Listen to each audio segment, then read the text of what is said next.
Stranger Things. Everyone's heard of it at this point. It's a great show. I think it's my favourite show ever.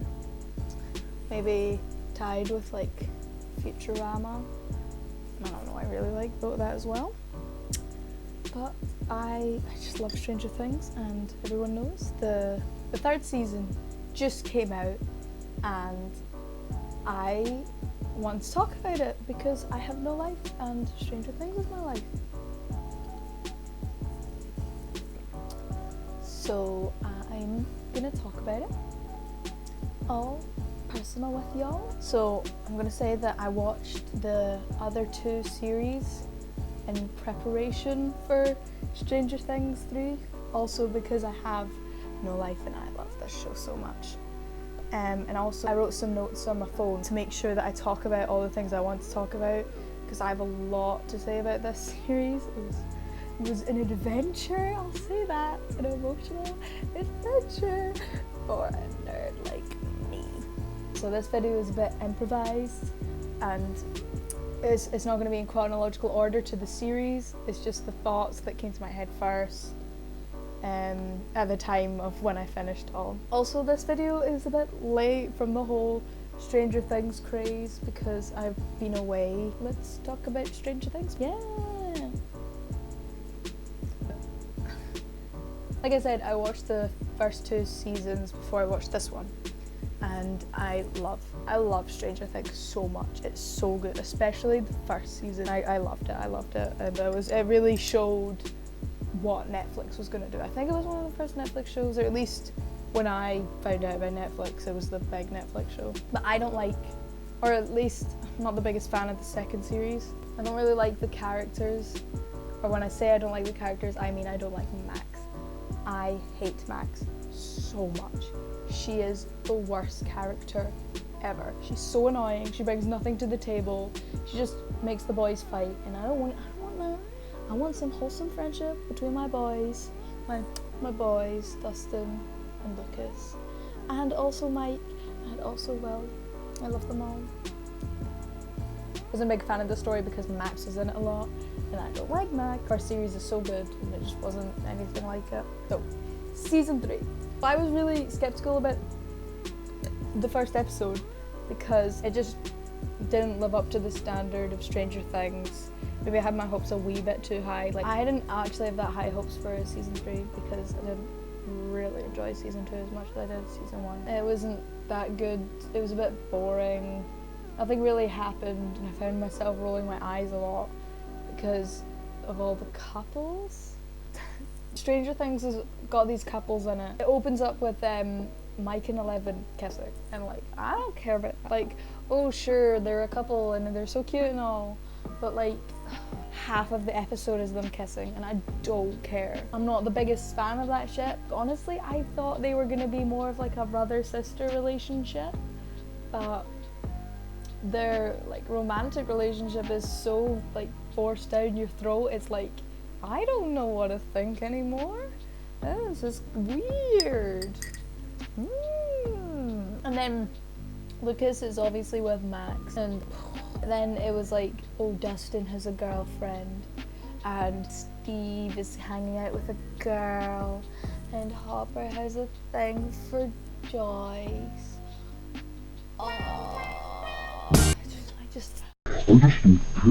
I'm here to watch spooky, scary sci-fi, but no, everyone's getting together and it's really, really annoying. Yay! Couples can be cute and all, but there's a point where you're like, no, come on, it's 2019. We need to learn that characters don't need to end up with someone in the end. Yeah, come on! So I was rolling my eyes in the first episode because I was like, oh, it's so obvious that all these characters are gonna couple up. And I had the prediction that Dustin and Will were gonna couple up to get that like gay representation. But I'll talk about that a little bit later. So I don't believe that people have to be in relationships, and I don't believe that you're fulfilled and you're done as a character when you're with someone finally. It's like, you've got so much more to offer. You don't have to go out with someone. Cinderella complex and all that jazz. Come on, 2019. But I was actually really pleasantly surprised that all these predictions that I thought didn't come true, except that Joyce and Hobby didn't end up together, because I cried so much. But I'll talk about that later. But no, like Steve didn't end up with Robin, which I'm so happy about, because like they're really nice as friends, and I really like them together, and it's nice that they're friends. I don't know, I love Steve. Steve is my favourite character. I love him so much, and he deserves the world. And then Dustin's girlfriend turned out to be real, and well, didn't end up with someone. But Mike said that Will didn't like girls. I took this two ways. I took it as either he's asexual or he's gay. And either way, that's cool. That's like so cool. I'm like really happy with that. I like that canon or head canon, whatever you want it to be, I like it. I just think it's nice, and it's a nice change of pace, and like if it's gay, that's great, but like asexual representation, that's really good, especially for like something as influential as Stranger Things. That's really cool, and I like that a lot. So go well. Go well. We stan asexual / gay. Well, this is really good hot chocolate. Okay, I think we have to talk about the ending, because that ending was heartbreaking. I cried so much. I was in the back of the car, we were coming back from holiday, and I was crying so much. People say Endgame was sad.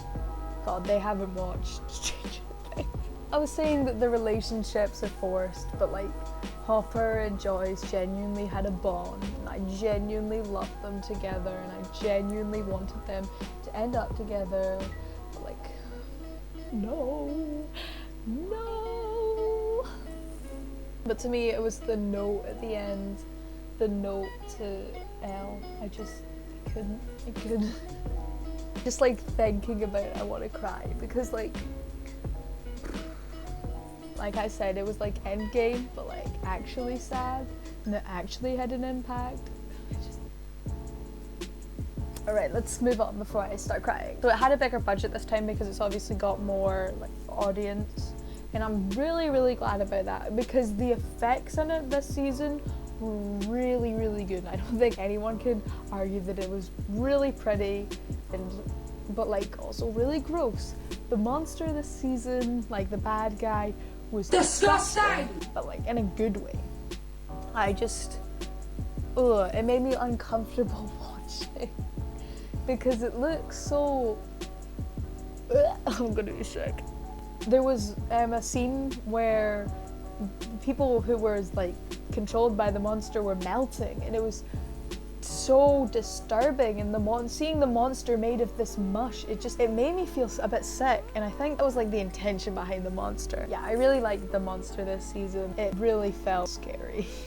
Speaking of the monster, I think I'll talk about the monster controlling people, which I really liked. I was interested in the zombie stuff. I noticed that in the Dungeons & Dragons they were playing, there was a zombie raid. I made that connection, like the zombies were cool. I don't know what else to say, but I was interested in the zombies. But the zombies and the Mind Flayer were not the only villain this season.